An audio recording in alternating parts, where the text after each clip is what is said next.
Cek, hey halo, bismillahirrahmanirrahim. Assalamualaikum warahmatullahi wabarakatuh.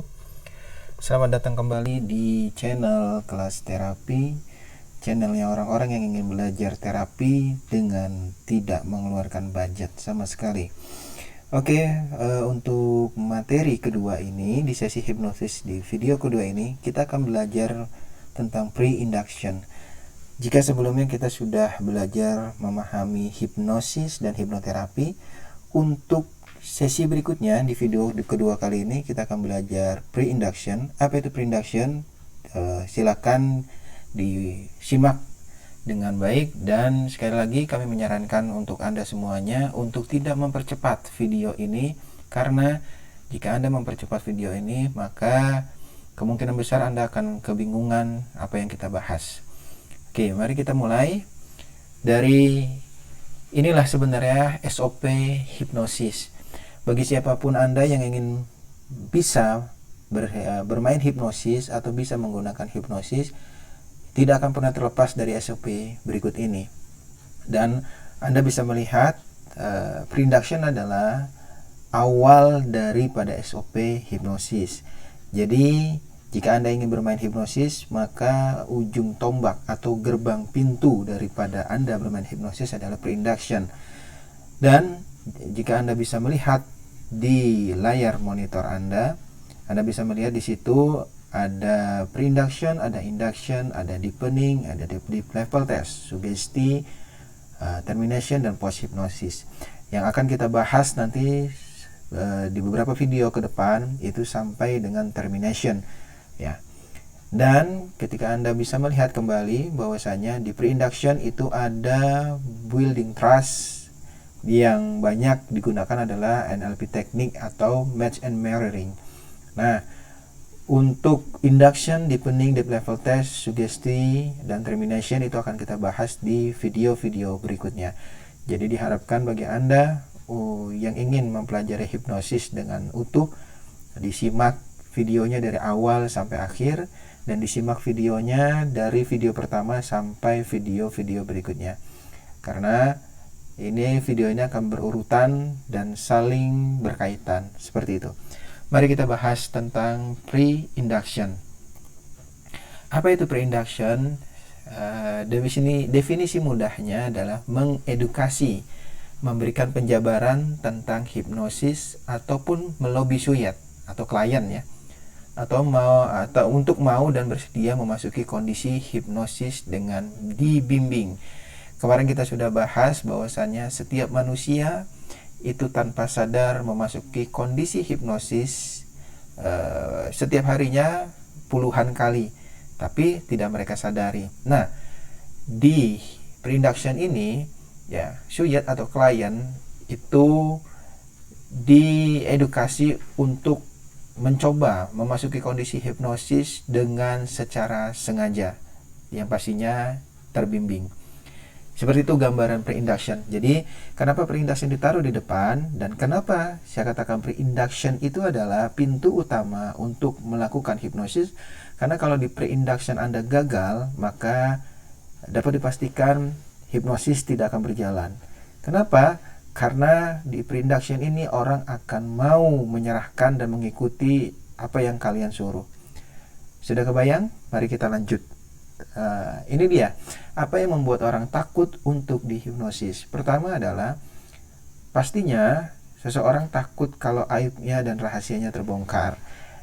Hal ini terjadi karena satu tontonan televisi ya, yang mungkin kita tahu ya, seorang artis yang bermain hipnosis dan dia membongkar aib seseorang sehingga hipnosis itu dicap jelek seperti itu. Padahal perlu kita ketahui bahwasanya hipnosis tidak bisa membongkar aib atau rahasia seseorang. Itu yang harus dipahami. Seandainya seorang hipnosis atau seorang hipnotis itu bisa membongkar aib seseorang, mungkin sampai saat ini para pakar hipnotis akan dipekerjakan di dunia kepolisian dan intelijen. Tapi kenyataannya sampai detik ini seorang hipnotis tidak bisa membongkar aib seseorang. Itu yang harus dipahami. Dan ini yang terjadi kepada masyarakat. Kenapa setiap orang enggan atau tidak mau dia bermain di hipnotis. Yang kedua adalah kenapa orang takut untuk dihipnosis. Alasan kedua adalah takut hilang kesadaran. Dan ini terjadi dengan adanya isu-isu ataupun tayangan-tayangan di stasiun televisi yang ada orang ditepuk dan dia hilang kesadaran sampai akhirnya dia diambil perhiasan dan segala macam. Ingat sekali lagi bahwasanya hipnosis adalah ilmu berkomunikasi. Jadi sangat tidak mungkin ketika seseorang bermain di hipnosis dia hilang kesadaran. Dan sebelumnya, di materi sebelumnya kita sudah membahas hipnosis. Orang yang dihipnosis dia sadar sepenuhnya. Bahkan bisa jadi ketika orang dihipnosis dia bisa bangun sesuai dengan yang ia inginkan. Kenapa bisa seperti itu? Karena kondisinya tidak kondusif. Seperti itu. Dan yang membuat orang juga takut dengan hipnosis, poin ketiga adalah takut dicuri atau tindak kriminal. Ya, yang tadi kita sudah bahas tentang pencurian emas, terus pencurian uang dan segala macam. Yang perlu diketahui, hipnosis tidak bisa seperti itu. Dan hipnosis benar-benar real adalah cara berkomunikasi dan menyusun kata. Yang terakhir, kenapa orang takut dengan hipnosis? Karena takut tidak bisa bangun. Nah, ada memang kasus di mana orang ketika dihipnosis dia tidak bisa bangun atau tidak mau bangun di kondisi awal. Kenapa bisa seperti itu? Karena dia nyaman dengan kondisi hipnosis. Sekali lagi, dia nyaman dengan kondisi hipnosis. Dan tadi sudah saya bahas bahwasannya orang bisa saja bangun seketika dari kondisi hipnosis dikarenakan tidak nyaman kondisinya. Itu yang harus dipahami. Nah, bagi Anda yang ingin bermain hipnosis, Anda harus menjebol 4 poin ketakutan ini sehingga Anda bisa bermain hipnosis. Sudah kebayang sampai sini apa itu pre-induction? Jadi intinya pre-induction itu mengedukasi suyet ataupun pasien atau klien ya, ataupun orang yang ingin Anda bermain hipnosis. Untuk apa? Untuk memahami bahwasanya hipnosis itu tidak seperti itu. Itu yang harus dipahami. Nah, selanjutnya bagaimana sih cara pre-induction yang baik dan benar itu? Ya, di sini kan ada ya. Bagaimana caranya? Yang perlu diingat, pre-induction adalah gerbang keberhasilan dari sebuah hipnosis. Ketika Anda pre-induction-nya gagal, maka dapat dipastikan induction, deepening, deep level test dan sebagainya itu tidak bisa dijalankan. Jadi sangat penting pre-induction ini untuk Anda lakukan. Nah, bagaimana caranya? Ini dia.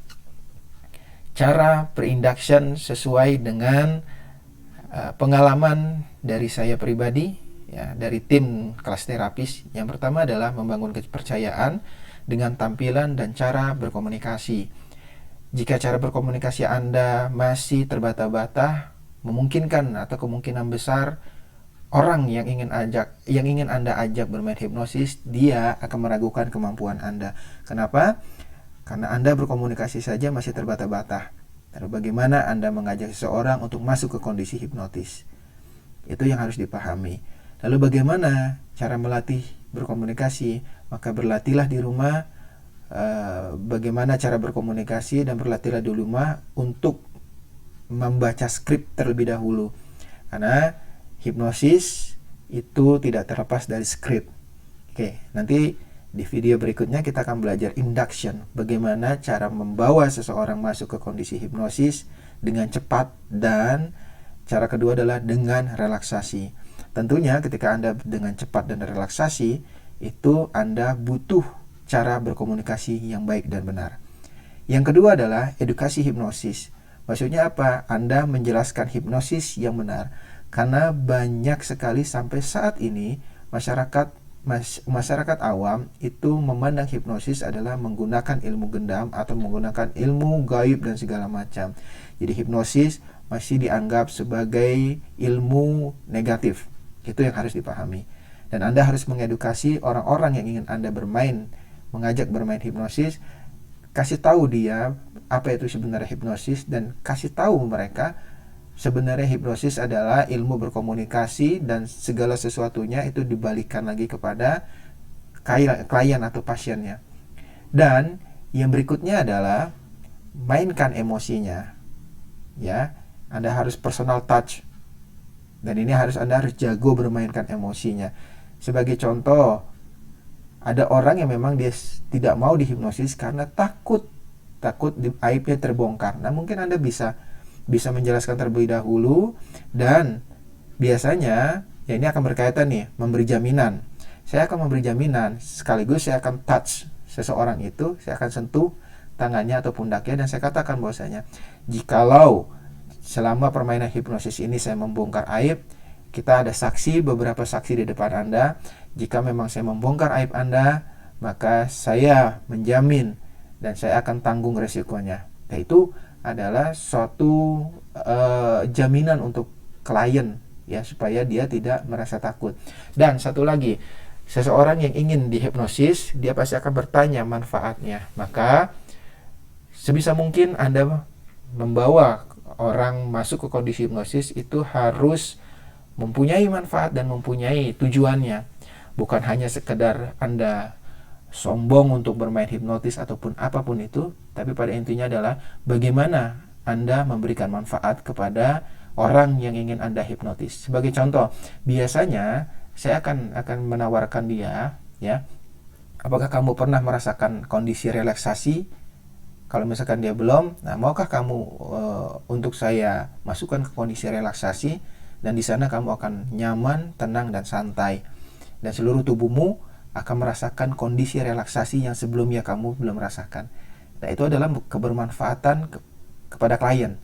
Nah, disinilah Anda harus bisa melobi orang yang ingin Anda ajak bermain hipnotis. Ingat sekali lagi, pre-induction adalah pintu gerbang untuk Anda yang ingin bermain atau mengajak seseorang bermain hipnotis.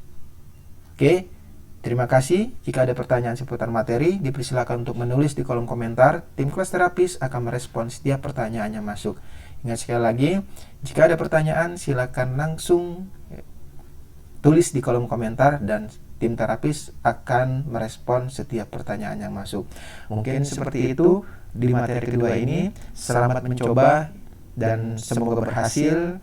Dan ingat, akan ada materi berikutnya yang akan berkesinambungan dengan materi sebelumnya. Terima kasih. Wassalamualaikum warahmatullahi wabarakatuh.